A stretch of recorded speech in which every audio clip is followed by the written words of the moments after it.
المتقين والصلاة والسلام على سيدنا وسندنا وطبيبنا وطبيب قلوبنا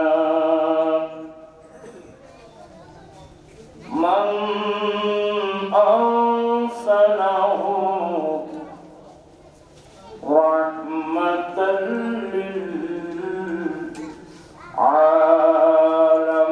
للعالمين وعلى آله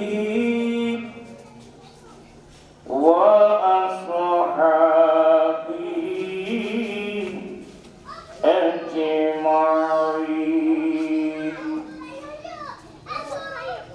أما بعد فقد قال الله تعالى في شان حبيبه آمرا ومخبرا إن الله وملائكته يصلون على النبي يا أيها الذين آمنوا صلوا عليه وسلموا تسليما اللهم صل على مولانا محمد وعلى آل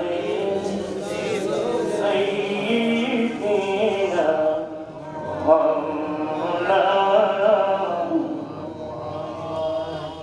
صلاة يا رسول الله عليكم سلام يا حبيب الله عليكم زمانوري برامت جا نعلم ترحم يا رسول الله ترحم صلى عليكم سلام يا حبيب الله عليكم ناخر رحمة للعالمين زمعرما چرا فارغ نشینی صلاة يا عليكم أعوذ بالله من الشيطان الرجيم بسم الله الرحمن الرحيم ربنا وابعث فيهم رسولا منهم يتلو عليهم آياتك ويعلمهم الكتاب والحكمة وزكيهم إنك أنت العزيز الحكيم صدق الله مولانا العظيم وصدق رسوله النبي الحبيب الكريم ونحن على ذلك لمن الشاهدين والشاكرين والحمد لله رب العالمين ربي صل وسلم وبارك عليه উপস্থিত বখতিয়ার ফকির বাড়ি তরুণ সংঘের ব্যবস্থাপনায় হযরত বখতিয়ার ফকির রহমতুল্লাহ আলাইহি শাহী জামে মসজিদ মাঠে পবিত্র ঈদ মিলাদুন নবী সাল্লাল্লাহু আলাইহি ওয়াসাল্লাম ও হযরত বখতিয়ার ফকির রহমতুল্লাহ আলাইহি ফাতিহা উপলক্ষে আয়োজিত মাহফিলের সভাপতি আলহাজ মাওলানা মুফতি মোহাম্মদ জামালউদ্দিন আল কাদেরী, প্রতিষ্ঠাতা পরিচালক ইমাম বুখারী রহমাতুল্লাহ আলাইহি মডেল মাদ্রাসা, তশরিফ আনবেন ছোট ভাই আসি গ্রামী সৈয়দ আহমদ রেজা আল কাদেরী, পরিচালক মাদ্রাসা রহমানিয়া গৌসিয়া, প্রতিষ্ঠাতা সিলিকট বাংলা টিভি, অসংখ্য উলামা ইকরাম, ব্রাদারান ইসলাম রহমানি ওয়া রাহমাকুমুল্লাহ তাআলা। মহান রব্বুল আলামিনের দরবারে লাখ কোটি শুকরিয়া যে রব্বুল আলামিন পবিত্র চাঁদে আয়োজিত মাহফিলে কিছুক্ষণ সময় কোরআন সুন্নাহর মজলিসে বসে কোরআন সুন্নাহর আলোচনা শুনে নিজের ঈমান আকীদা মজবুত করার, আমলি জিন্দেগি দুরুস্ত করার তৌফিক দিয়েছেন, সে রব্বুল আলামিনের দরবারে লাখ কোটি শুকরিয়া আদায় করছি। সবাই উচ্চস্বর বলুন আলহামদুলিল্লাহ। আপনাদের শুকরিয়া আদায় করছি যারা মাহফিলে মোহাম্মত নিয়ে মাহফিলে বসেছেন এবং পাশাপাশি তরুণ সঙ্গে প্রত্যেক সদস্য যাদের অনেক পরিশ্রম হয়েছে এই মাহফিল আয়োজন করতে, তাদের শুকরিয়া আদায় করছি। অসংখ্য পর্দানশীল মা বোন যারা পর্দার আড়ালে বসে বসে উলামা ইকরামদের আলোচনা শুনছেন, আমি প্রত্যেকের শুকরিয়া আদায় করছি। রব্বুল আলামিন আমাদের আশা বসা সাহেবে দাওয়াতের ইন্তজামকে কবুল করুক। সবাই বলুন আমিন। আসলে আমি অসুস্থ মানুষ, শুধু ওয়াদা রক্ষা করবেন আসলাম। ইনশাআল্লাহ আমার ভাই আজকের মাহফিলের সভাপতি মুফতি মোহাম্মদ জামালউদ্দিন আল কাদেরী আসবেন, ছোট ভাই আজকের আমি সৈয়দ আহমদ রেজা আল কাদেরী, আরো অনেক উলামা ইকরাম ভাই তশরিফ এনেছেন, আরো তশরিফ আনবেন। মাহফিল মানে এক একটা ধর্মীয় প্রশিক্ষণ, আমরা এটাকে আনুষ্ঠানিকতা হিসেবে ব্যবহার করছি। আজকের মাহফিলের এক নম্বর বিষয়বস্তু ঈদে মিলাদুন নবী সাল্লাল্লাহু আলাইহি ওয়াসাল্লাম। নবী বলতে নবিকুল সম্রাট, যিনি নবীদের নবী, রাসূলদের রাসূল, যিনি না হলে আসমান জমিন লৌহ কলম চন্দ্র সূর্য গ্রহ নক্ষত্র কিছুই হতো না। আমি বলছি রব্বুল আলামিন কুদরতের জবানে হাদিসে কুদসিতে লাউলাকা লামা খালাকতুস সামা হে রাসূল, আপনি না হলে আমি আসমান সৃষ্টি করতাম না।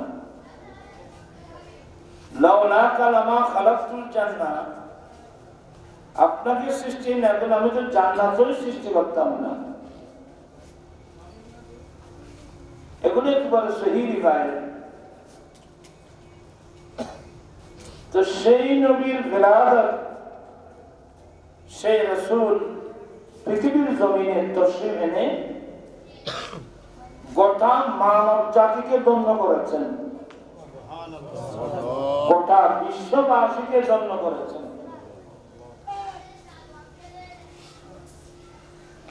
মানুষ তো আছে, আমার নবী দুনিয়াতে আসার আগেও মানুষ ছিল না? মানুষ তো ছিল, আছে, মানুষ তো আছে, কিন্তু মানবতা কাকে বলে? মানবতা কি এগুলো আমরা কজনে জানি?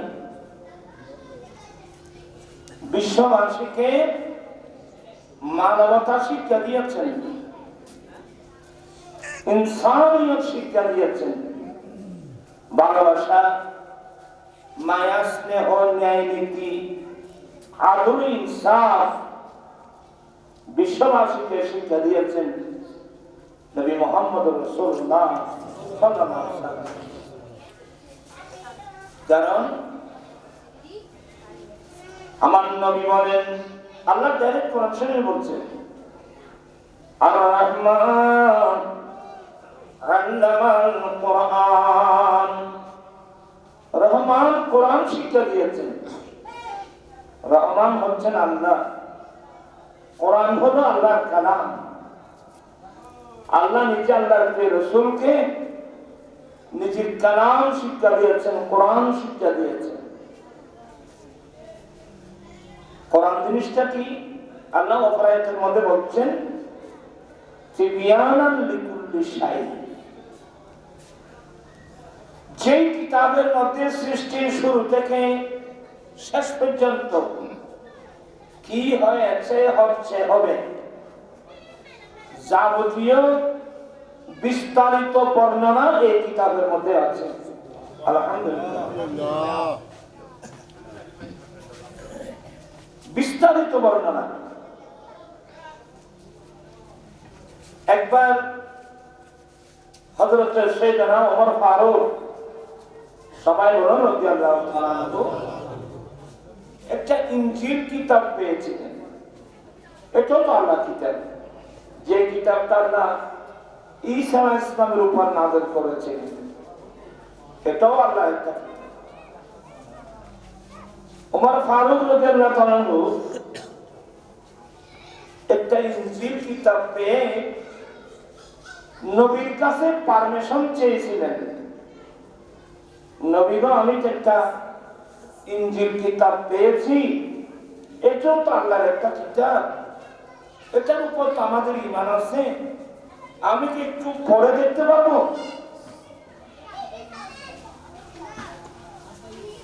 এই কথা বলা মাত্রই রাসূল করিম সাল্লাল্লাহু আলাইহি ওয়াসাল্লামের চেহারা মোবারকের রং পরিবর্তন হয়ে গেল। আমার নবী একটু রাগান্বিত অবস্থায় বলছেন, ওমর, তোমার জন্য আল্লাহর কোরআন যথেষ্ট নয় কি? তোমার জন্য আল্লাহর কোরআন যথেষ্ট নয় কি?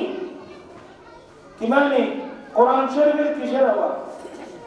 কোরআন শরীফ থাকতে তোমাকে ইনজিল কিতাব পড়ার দরকারটা কি? কোরআন যখন এসে গেছে, আসমানি জগতের যত কিতাব, সমস্ত কিতাবগুলো রহিত হয়ে গেছে। প্রিয় রাসূল সাল্লাল্লাহু আলাইহি ওয়াসাল্লাম ফারুক আজমকে ইনজিল কিতাব পড়ার কি দেন? পারমিশন দেন।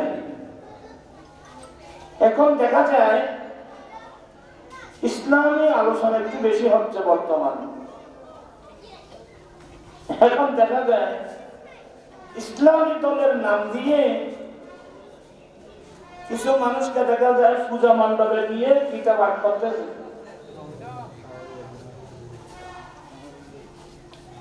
আপনারা সবাই জ্ঞানী গুণী মানুষ, কোথায় গিয়ে হিন্দুদের পূজা মণ্ডপে গিয়ে কি পাঠ করতেছে? গীতা পাঠ করতেছে।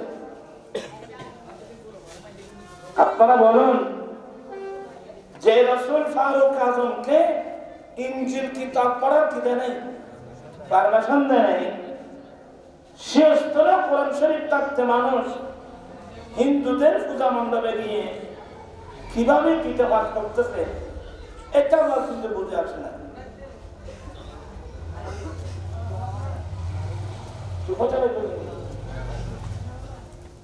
কথা বলতে কি কষ্ট করে আমি অসুস্থ মাঝে আমি বেশি কথা দিতাম না। আর বর্তমান মুসলমানের কোন নাজুক পরিস্থিতি, মানুষ ঈমান হারা হয়ে যাচ্ছে। একজন গিয়ে পূজা মণ্ডপে গিয়ে আল্লাহর শুকর আদায় করতেছে, সে সাথে সাথে কাফের হয়ে গেছে।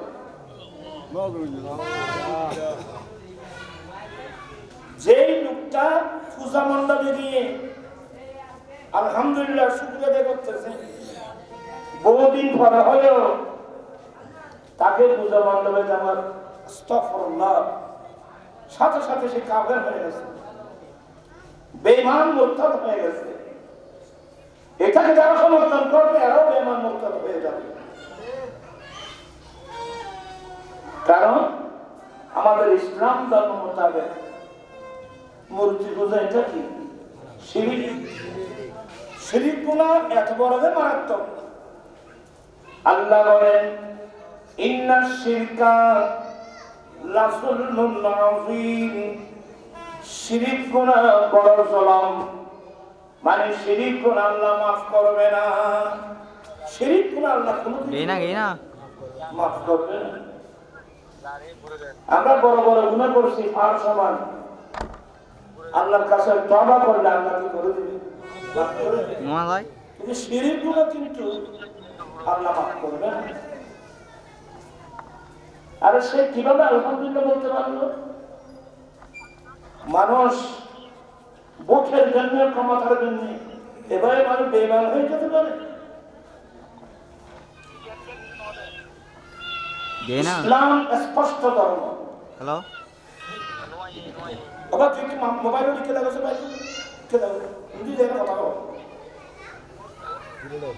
বলতে চাচ্ছিলাম, আমাদের দেশে হিন্দু ভাড়া আছে, বৌদ্ধ ভাড়া আছে, নাই জুম্মা ভাড়া আছে, আধারও অন্যান্য ধর্ম ভাড়া আমাদের দেশে আছে, থাকবে। আপত্তি করার কোনো কি নেই, কিছু নেই।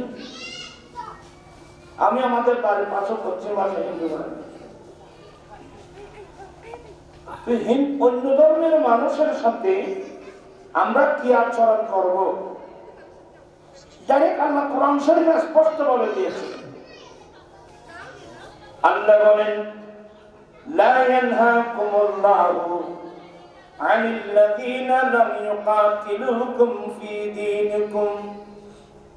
অন্য ধর্মের মানুষ যতক্ষণ পর্যন্ত তোমাদের সাথে তোমাদের ধর্ম নিয়ে যুদ্ধ করবে না, তোমাদেরকে তোমাদের দেশ থেকে তাড়িয়ে দেবে না, ততক্ষণ পর্যন্ত তাদের সাথে সৎ ব্যবহার করা আল্লাহ নিষেধ করেন না। অন্য ধর্মের মানুষ যতক্ষণ পর্যন্ত আমাদেরকে আমাদের ধর্ম নিয়ে যুদ্ধ করবে না, আমি আমাদেরকে আমাদের সাথে আমাদের ধর্ম নিয়ে যুদ্ধ করবে না, আমাদেরকে আমাদের দেশ থেকে তাড়িয়ে দেওয়া। যেন জানেন নেতানিয়াহু মুসলমানদেরকে দেশ ত্যাগে কি করতেছে? বাধ্য করতেছে। এই ধরনের যদি হয় তাদের সাথে আমরা যুদ্ধ করতে হবে। অন্য ধর্মের মানুষ যতক্ষণ পর্যন্ত আমাদের সাথে আমাদের ধর্ম নিয়ে যুদ্ধ করবে না, আমাদেরকে আমাদের দেশ থেকে বের করে দেওয়ার অপচেষ্টা চালাবে না, ততক্ষণ পর্যন্ত তাদের সাথে সদ্ব্যবহার করা আল্লাহ নিষেধ করেন। কিভাবে ওরাও আমাদের সাথে সদ্ব্যবহার করবে, আমরাও তাদের সাথে কি করবো? সদ্ব্যবহার করবো। এটার সাথে আমাদের কোনো মাইগ্রেট আছে? অনেক হিন্দুর দোকানে মুসলিম কর্মচারী নেই, অনেক মুসলমানের দোকানে হিন্দু কর্মচারী নেই আছে। অনেক সময় হিন্দু বৌদ্ধ খ্রিস্টান নেই একসাথে ব্যবসা করতেছে। ইসলাম তো এগুলো নিষেধ করে নাই, ইসলাম এগুলো নিষেধ করে নাই। তবে খাওয়ার ক্ষেত্রে মশলা মশাইল আছে, এগুলো আপনাকে জানতে হবে। অন্য ধর্মের মানুষ যে বর্তের মধ্যে খানা খেয়েছে, এটাকে আমাকে ভালো করে 3 বার 5 বার 6 বার 7 বার ভালো করে কি করতে হবে? ধুয়ে ফেলতে হবে। এই ধরনের কিছু বিধিবিধান আছে।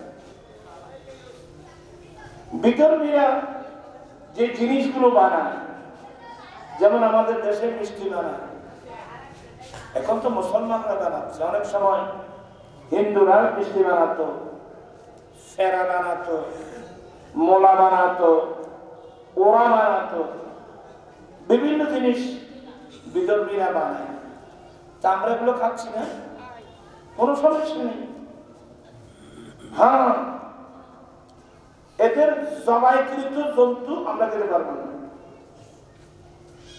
এরা যদি কোনো ছাগল জবাই করে, এরা তো গরু জবাই করবে না।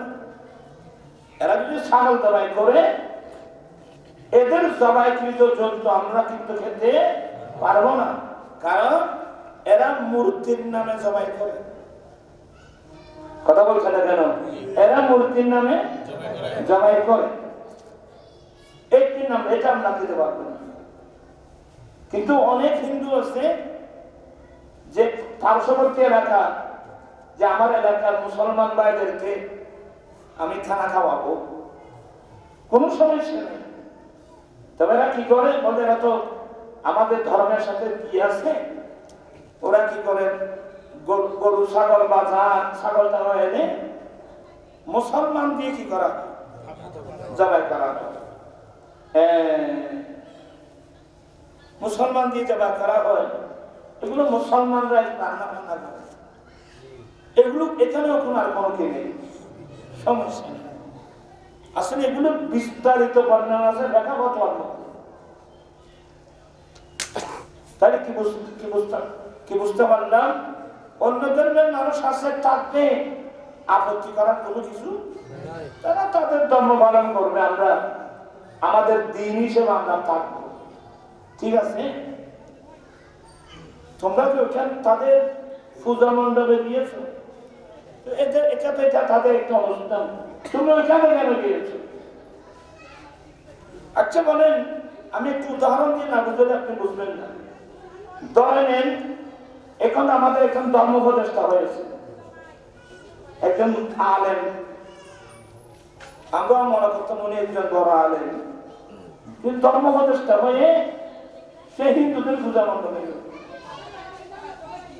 ওখানে গিয়ে রাগান্বিত করে বলতেছে যে আমি তো শুধু মুসলমানের উপদেষ্টা না,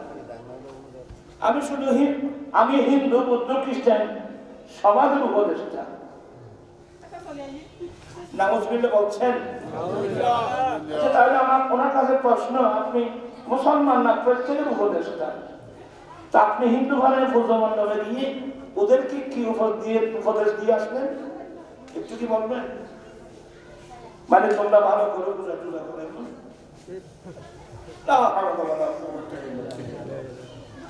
গমরাগের একটা চিহ্ন আছে, পয়সার জন্য, চাকরির জন্য, ক্ষমতার জন্য মানুষকে কোথায় যাচ্ছে, কোনটা কুফর, কোনটা শিরক, কোনটা বেদাত, কোনটা হালাল, কোনটা হারাম, এখন তো এগুলো কোনো কি নেই, পার্থক্য। আর এগুলোর কারণে আমাদের ইয়ং জেনারেশন, যারা স্কুল কলেজ ইউনিভার্সিটির ছাত্র ভাইরা, যাদের অন্তরে ইসলামের মহব্বত আছে, এরা কিন্তু মিসগাইড হয়ে যাচ্ছে, এটা প্রতারিত হচ্ছে। একজন অভিজ্ঞ আলেম কথা বলে, আচ্ছা বলেন তো দেখি, একজন হিন্দু প্রধানমন্ত্রী হলো, ধরে নিলাম একজন হিন্দু কি হলো, প্রধানমন্ত্রী হলো বা আদার অন্য কোনো মন্ত্রী হলো। তো বাংলাদেশের মন্ত্রী হিসেবে উনি হিন্দুদের পাশাপাশি মুসলিম ভাড়াতেও আসবে, বৌদ্ধ ভাড়াতে, প্রত্যেক ভাড়ায় যাবে, আমাদের এখানেও আসবে। কিন্তু কখন আসবে জানেন? ওরা আসবে ছেলের খতনা হচ্ছে, মেয়েদের খানসাদানি হচ্ছে, বিবাহ অনুষ্ঠান হচ্ছে, আদার যে কোনো অনুষ্ঠানে সে আসবে। এমনকি ঈদ উল ফিতরের দিনও দাওয়াত দিলে হিন্দু মন্ত্রী আমাদের বাড়িতে আসবে, সে জানে যে আজকে এই ঈদের মধ্যে সেমাই খাওয়ানো হয়, সেমাই বিভিন্ন জিনিস। কিন্তু ঈদ উল আজহা যেটা আছে, কোরবানির ঈদের দিন, এই হিন্দু মন্ত্রী জীবন গেলেও সে কোনোদিন মুসলমান ভাড়া আসবে না। কেন আসবে না? যেহেতু তাদের মধ্যে গরু জবাই করা মহাপাপ, এগুলো তাদের কোন ধর্মীয় গ্রন্থের মধ্যে লেখা নাই, কে বানিয়ে সেটাই জানে। এদের মধ্যে গরু জবাই একটা মহাপাপ, যার কারণে হিন্দু মন্ত্রীর জীবন গেলেও সেই ঈদের দিন, ঈদ উল আজহার দিন মুসলমান ভাড়ায় আসবে না। তো আমাদের ধর্ম মোতাবেক তো পূজা মণ্ডপ, পূজা মূর্তি পূজা, এগুলো তো ডাইরেক্ট একটা শিরিক। আমি কি জিনিসটা বলতে থাকুন না, আমাদের ধর্ম মোতাবেক মূর্তি পূজাটা কি শিরিক, পূজা মণ্ডপ শিরিক।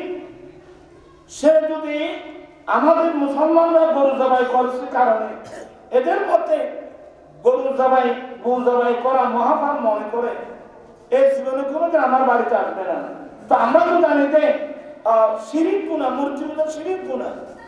আমাদের মৌলবীরা কিভাবে হিন্দুদের মূর্তি পূজায় গেল? আর যাওয়ার প্রয়োজনটা কি?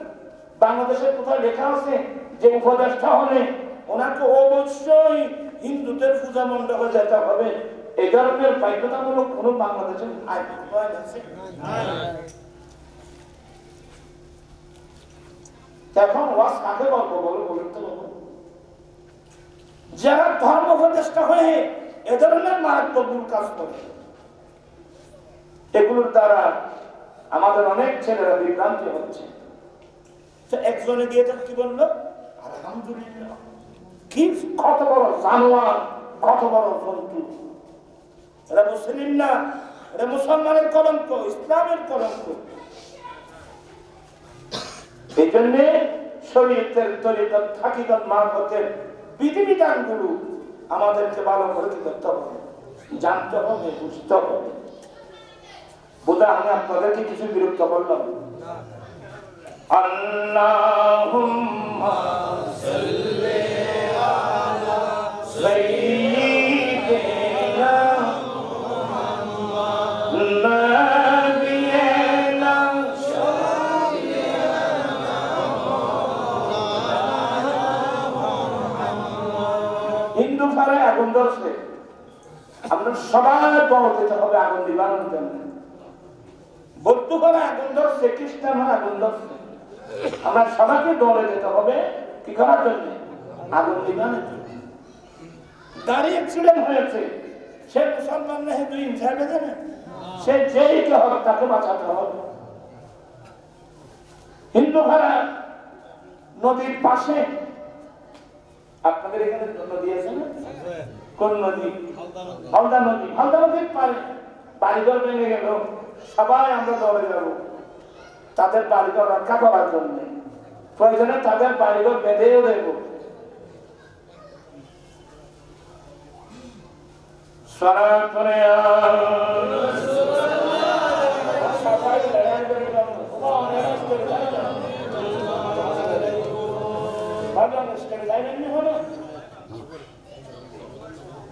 কথা না বুঝে বললাম, তুই বুঝে হওয়া নাই।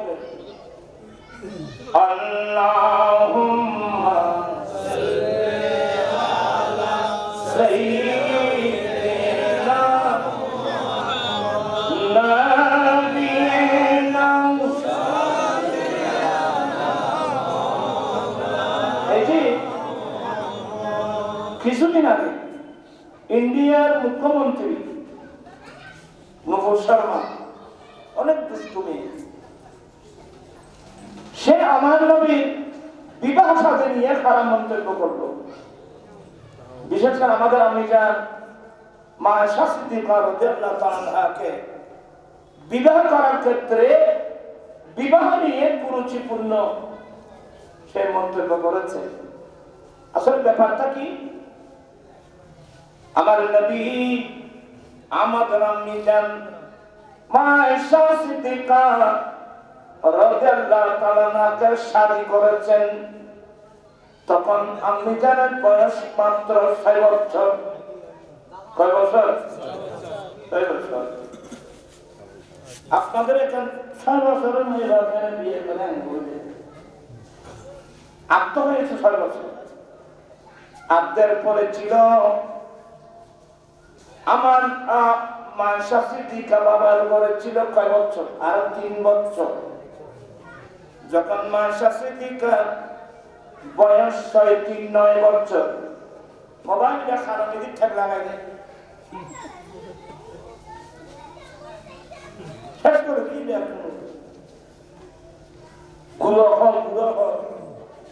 ঘুমোতে থাকতে গেলে তো খারাপ দিতে যাই হোক, এই মোবাইলটা ওয়াল ঘুরি থাকছে, তোরা নসিব খারাপ। বলতে চাচ্ছিলাম, এই দুষ্টু মা আয়েশা সিদ্দিকা 6 বছর বয়সে কেবল আসতেন, কিন্তু আসতের পরে আরো 3 বছর বাবার ঘরে ছিল।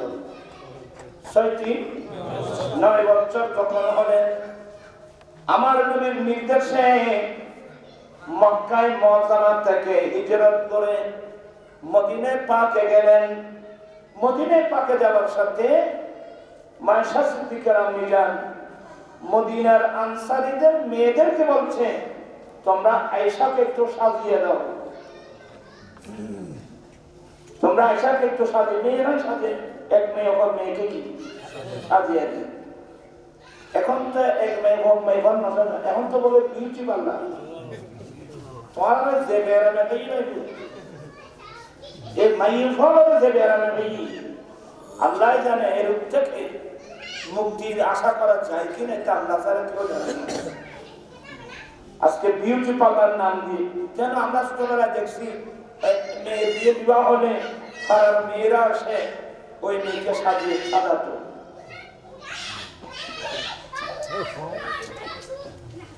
গুরু গুরু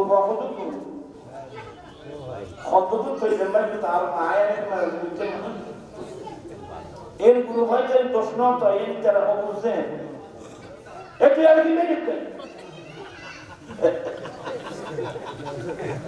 আসলে যারা না গুরু আরো আছে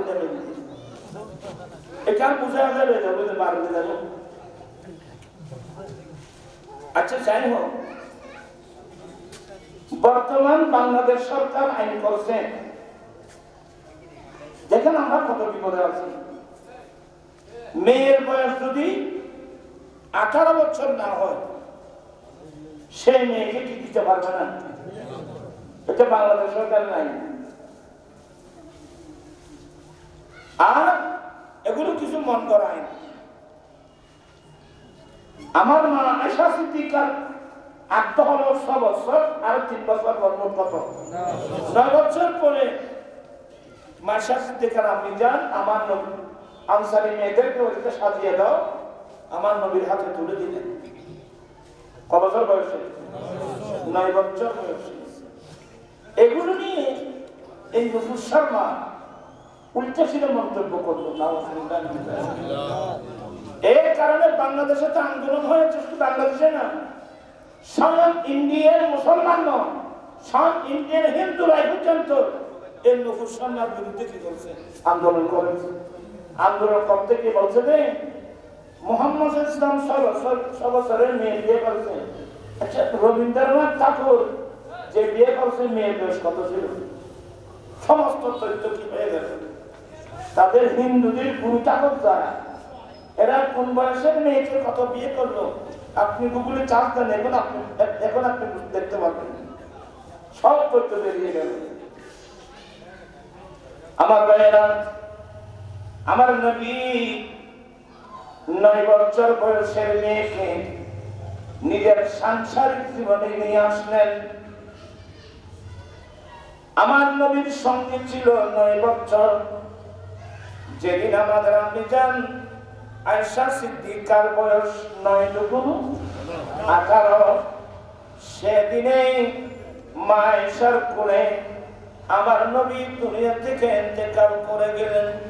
ইন্না লিল্লাহি ওয়া ইন্না ইলাইহি রাজিউন। রমজান মাসে পড়া দেখতে যে আলী বাংলা নবীর কানুল্লাহ কোনো কি নেই, কোনো মিল নেই, এগুলো সাংঘর্ষিক আইন। আমার ভাইয়েরা, আমি বোঝাতে চাচ্ছিলাম নবীর সঙ্গে মা আয়েশা কয় বছর ছিল? 9 বছর। সবাই কান পেতে শুনুন। আমার নবী এই 9 বছর সাংসারিক জীবনে মা আয়েশা সিদ্দিকা রাদিয়াল্লাহু তাআলা আনহার সাংসারিক জীবনে আমার নবী মা আয়েশাকে 9 বছর বয়সে 9 বছরে গোটা ইসলাম ধর্মটা জানিয়ে দিয়েছেন। সুবহানাল্লাহ।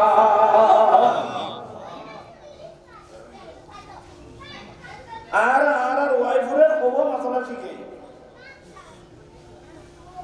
আমার নবী মা আয়েশা সিদ্দিকাকে 9 বছর সংসারে রেখে গোটা ইসলাম ধর্মটা কি করে দিয়েছেন, শিখাইয়ে দিয়েছেন। আমার নবীর ইন্তিকালের পরে মদিনার জমিনে যারা গ্র্যান্ড মুফতি, তাদের মধ্যে একজন মা আয়েশা সিদ্দিকা রাদিয়াল্লাহু তাআলা আনহা। এখন আর তো নাই বাবু গোসরিয়তের মসনদ আনবেন নাই, খনক নাই বরখায় যাবে, আছে না নাই? বেগরা তো দুর্গ মোবাইল হ্যাঁ মধ্যে মেরে বাদি বোধ কারণ আয়ার কারণ জীবিত মানুষ। আরে মুসলমান একজন মনে করেন আপনার মা মারা গেল, আপনার মা মারা যাওয়ার পরে ছেলে সন্তান তো অনেক আছে, মেয়ে করে মাস্টার্স পাস, ওকে এলএলবি,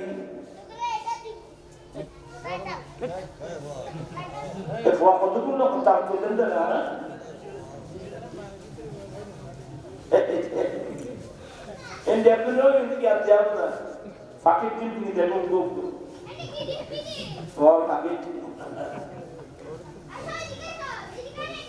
আপনার মানে কষ্ট নিচ্ছেন।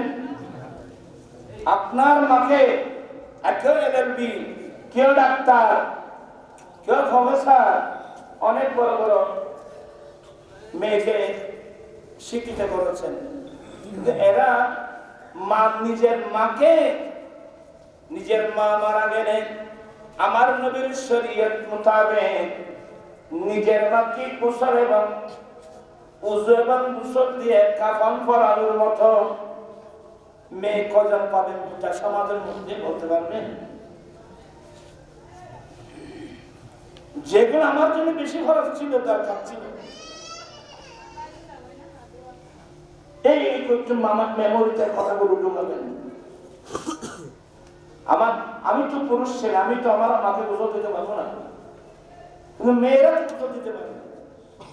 আপনি আপনার মেয়েদেরকে বলা উচিত ছিল, মা তুমি আর যত এলএলবি মাস্টার যত পাস করার আগে মশলাগুলো শিখে নাও।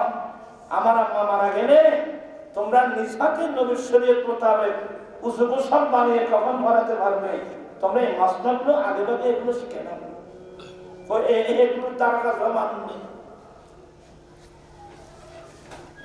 আমার জীবন মরণ সাজাবো মাতালি রঙে, আমার জীবন মরণ মাতালি সেই রঙে রঙিন হলে আল্লাহ রাসূল থাকবে আমার সঙ্গে। আমার জীবন মরণ সাজাবো মাদানী রঙে সালাতু আলাইকুম।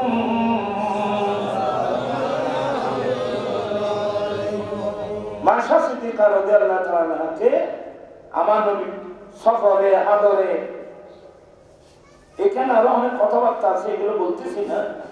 অনেক কিছু লজ্জাকর বিষয় আছে যেগুলো মাঠে বলা যায় না, এগুলো নিজে নিজে গড়ের মধ্যে করতে হবে। অনেক কিছু সবগুলো আর মাঠে বলা যায় না। অনেক কিছু তালিমের জন্য বলতে হয়। বুখারী শরীফের রিওয়ায়াত দেখলাম, একজন মহিলা মাইমুনা